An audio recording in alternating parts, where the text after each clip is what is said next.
Heart failure के संबंध में बहुत सारे मिथ्स या अवधारणाएं या भ्रांतियां हैं। आज इनमें से कुछ कॉमन मिथ्स के बारे में बात करेंगे, अवधारणाओं के बारे में बात करेंगे और उसमें सच्चाई क्या है ये भी डिस्कस करेंगे ताकि इस बारे में आपको थोड़ी क्लैरिटी डेवलप हो जाए, एक बीमारी के बारे में कॉन्सेप्ट क्लियर हो जाए। टॉपिक पर जाने से पहले जो लोग हमारे चैनल पर नए हैं उन्हें रिक्वेस्ट करूँगा कि चैनल को सब्सक्राइब करें, वीडियोज़ को लाइक करें, शेयर करें, फॉलो करें, कमेंट करें, पूरा देखें। पहला इंपॉर्टेंट मिसकंसेप्शन ये, कुछ लोगों को ऐसा लगता है हार्ट फेलियर का मतलब है कि हार्ट ने काम करना बंद कर दिया है। हार्ट फेलियर, हार्ट अरेस्ट और हार्ट अटैक तीनों अलग चीज़ें। हार्ट अरेस्ट में एक तरह से हार्ट बंद हो सकता है, रिदम का प्रॉब्लम होता है जिसमें हार्ट बंद हो सकता है, पर हार्ट फेलियर का मतलब ये है कि हार्ट की पंपिंग क्षमता कम हो जाए, यानी जितना शरीर को ब्लड की ज़रूरत है उतना अगर हार्ट पंप नहीं कर पा रहा है या पंप करने के लिए उसको एक्स्ट्रा मेहनत लग रही है या उसकी जितनी पंपिंग कैपेसिटी है वो कम हो गई है, बेसलाइन जितनी होनी चाहिए उससे कम हो गई, तो उसे हार्ट फेलियर बोलते हैं। हार्ट फेलियर में बेसिकली पंप का डिटोरेशन देखा जाता है। बहुत सारे इसके कारण हो सकते हैं, पर इसका बिल्कुल भी ये मतलब नहीं है कि हार्ट ने काम करना ही बंद कर दिया या व्यक्ति का हार्ट ही रुक गया है, ऐसा इसका कोई मतलब नहीं है। इसका मतलब ये है कि हार्ट की इफेक्टिविटी या जितना उसकी ओवरऑल पंपिंग कैपेसिटी है वो कम हो गई है, जिसकी वजह से आपको सिम्टम्स होते हैं जैसे कि सांस फूलना, घबराहट होना, बेचैनी होना, छाती में दर्द होना, पानी भर जाना, धड़कन बढ़ना, ये सारे सिम्टम्स इसके हो सकते हैं। पर हार्ट बंद होना बिल्कुल अलग चीज़ है, वो एक अलग प्रॉब्लम है, उसको कार्डियक अरेस्ट बोलते हैं। अगला इंपॉर्टेंट मिथ या मिसकंसेप्शन या अवधारणा ये है कि हार्ट फेलियर ज़्यादातर सिर्फ उम्र दराज लोगों को होता है, यंग लोगों को नहीं हो सकता। हार्ट फेलियर के बहुत सारे कारण होते हैं। इसमें कई कारण ऐसे होते हैं जो जन्म से एक्टिव होते हैं, कई कारण ऐसे होते हैं जो मिडिल एज में होते हैं, कई कारण हार्ट अटैक रिलेटेड होते हैं जो मिडिल एज में आ सकते हैं, और कई ऐसी बीमारियां हैं जिससे हार्ट फेलियर उम्र वाले लोगों को होता है। तो हर एज ग्रुप में हार्ट फेलियर हो सकता है। क्या कारण है उस पर डिपेंड करेगा कि वो कितनी जल्दी आ रहा है आपके पेशेंट में। कई लोगों को जन्म से पैदा होते ही हार्ट फेलियर भी हो सकता है, कई लोगों को कुछ साल के बाद आ सकता है और कई लोगों को बहुत उम्र दराज में भी बीमारी में हार्ट फेलियर हो सकता है। क्या रिस्क फैक्टर्स है और किस टाइप का हार्ट फेलियर है उस पर डिपेंड करेगा कि वो किस एज में प्रेजेंट करेगा। ज़्यादातर जन्म से होने वाले छेद से रिलेटेड हार्ट फेलियर या हार्ट के वैल्व से रिलेटेड प्रॉब्लम ज़्यादातर ये यंग पेशेंट में ज़्यादा होती है। कुछ वैल्व से संबंधित बीमारियां उम्र दराज लोगों में भी होती है, पर ज़्यादातर अटैक रिलेटेड हार्ट फेलियर या बीपी, शुगर, कोलेस्ट्रॉल से रिलेटेड या किडनी की बीमारी से रिलेटेड हार्ट फेलियर थोड़ा उम्र दराज में ज़्यादा मिलती है। पर कहीं से कहीं तक इसका ये मतलब नहीं है कि ये उम्र दराज लोगों की ही बीमारी है, ऐसा नहीं है। जिस कारण से हो रहा है उस पर डिपेंड करेगा। अगला इंपॉर्टेंट अवधारणा ये है, लोगों को ऐसा लगता है हार्ट फेलियर का मतलब मृत्यु हो जाना या डेथ सेंटेंस एक तरह से व्यक्ति के लिए कि वो मर ही जाएगा। ऐसा बिल्कुल नहीं। बहुत सारे पेशेंट्स हार्ट फेलियर के इनफैक्ट बहुत ख़राब पंपिंग के साथ भी बहुत सालों तक लगभग नॉर्मल लाइफ जी पाते हैं। मेडिकेशन और लाइफस्टाइल चेंजेस से आप अपने हार्ट फेलियर को कई बार पूरी तरह नॉर्मलाइज भी कर सकते हो और लगभग नॉर्मल लाइफ 100 में से 90% लोग जी पाते हैं। इसलिए हार्ट फेलियर का मतलब कहीं से कहीं तक ये नहीं है कि ये एक डेथ सेंटेंस जैसा हो गया। हार्ट फेलियर में कितना हार्ट फेलियर है, कैसा हार्ट फेलियर है, इसके भी बहुत सारे टाइप्स और बहुत सारे कारण होते हैं जिस पे पेशेंट का लॉन्ग टर्म सर्वाइवल और उसका कैसा लाइफ चलेगा वो सब चीज़ डिपेंड करता है, उसकी क्वालिटी ऑफ लाइफ डिपेंड करती है। तो इसलिए ये डेथ सेंटेंस तो बिल्कुल नहीं है। हाँ, इसमें मृत्यु का चांस कुछ हद तक बढ़ जाता है, कुछ लोगों में मृत्यु हो भी सकती है लॉन्ग टर्म में, लेकिन अगर ये हो गया है तो हर व्यक्ति की मृत्यु हो ही जाएगी। कि हार्ट फेलियर हो गया तो कैंसर जैसा होगा कि ज़्यादातर लोग मर जाएंगे, ऐसा बिल्कुल नहीं है।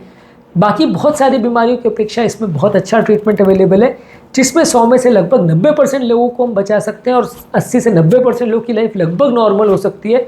हार्डली मृत्यु दर, अगर बहुत बेस्ट पॉसिबल ट्रीटमेंट भी किया गया और बहुत एडवांस हार्ट फेलियर में पेशेंट ना हो तो ज़्यादातर मृत्यु दर काफ़ी कम है। पहले के कंपैरिजन में तो भी काफ़ी कम हो गया है।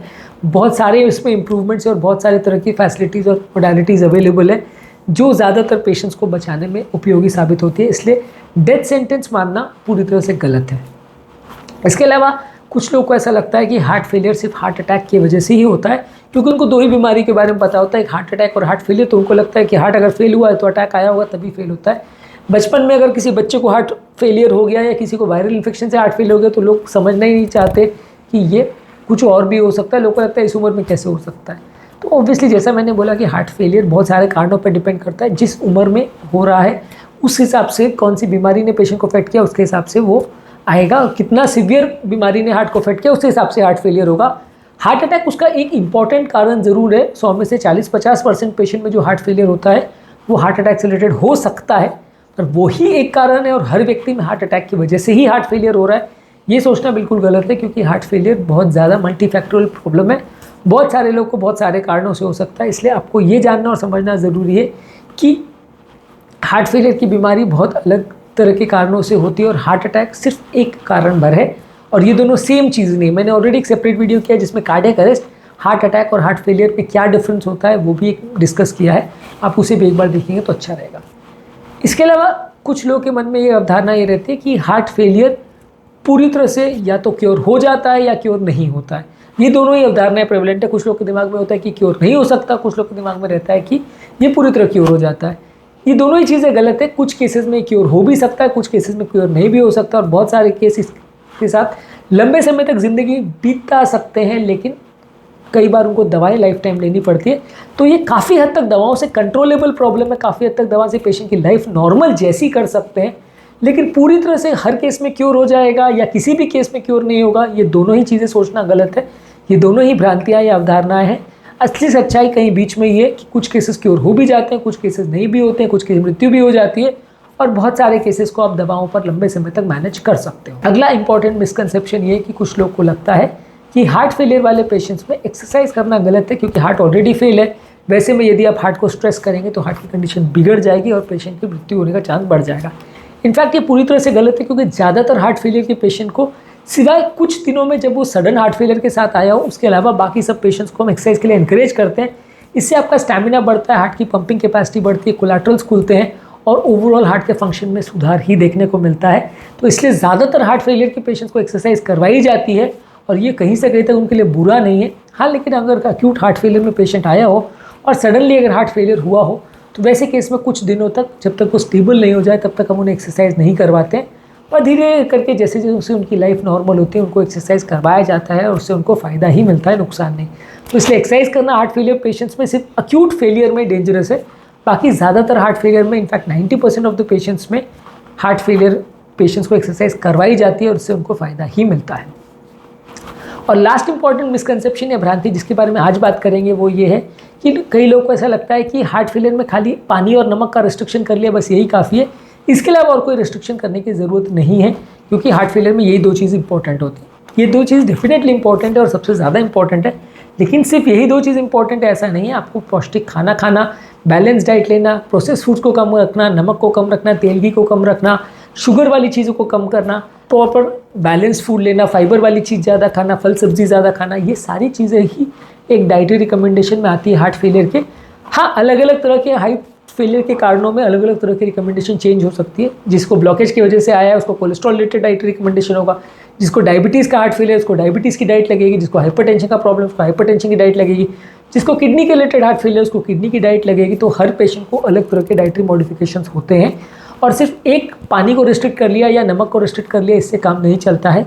हर तरह के हार्ट फेलियर में डाइटरी रिकमेंडेशन अलग अलग तरह की हो सकती है, और उसके हिसाब से आपको अपनी ओवरऑल लाइफस्टाइल और सब चीज़ों को मैनेज और मॉडिफाई करना पड़ता है। तो आज इतने ही मिथ्स के बारे में बात करेंगे। इसके अलावा इसके सेकेंड पार्ट में हम कुछ और अवधारणाओं या मिसकंसेप्शन के बारे में बात करेंगे, उनको भी क्लियर करने का प्रयास करेंगे ताकि एक ओवरऑल अंडरस्टैंडिंग बन सके।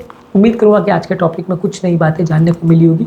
जो लोग हमारे चैनल पर नए हैं उन्हें रिक्वेस्ट करूँगा कि चैनल को सब्सक्राइब करें, वीडियोज़ को लाइक करें, शेयर करें, फॉलो करें, कमेंट करें, पूरा देखें। और हार्ट फेलियर संबंधित हमने ऑलरेडी बहुत सारी वीडियोज़ किए, हमारे हार्ट फेलियर के प्लेलिस्ट में उन्हें चेकआउट जरूर करें।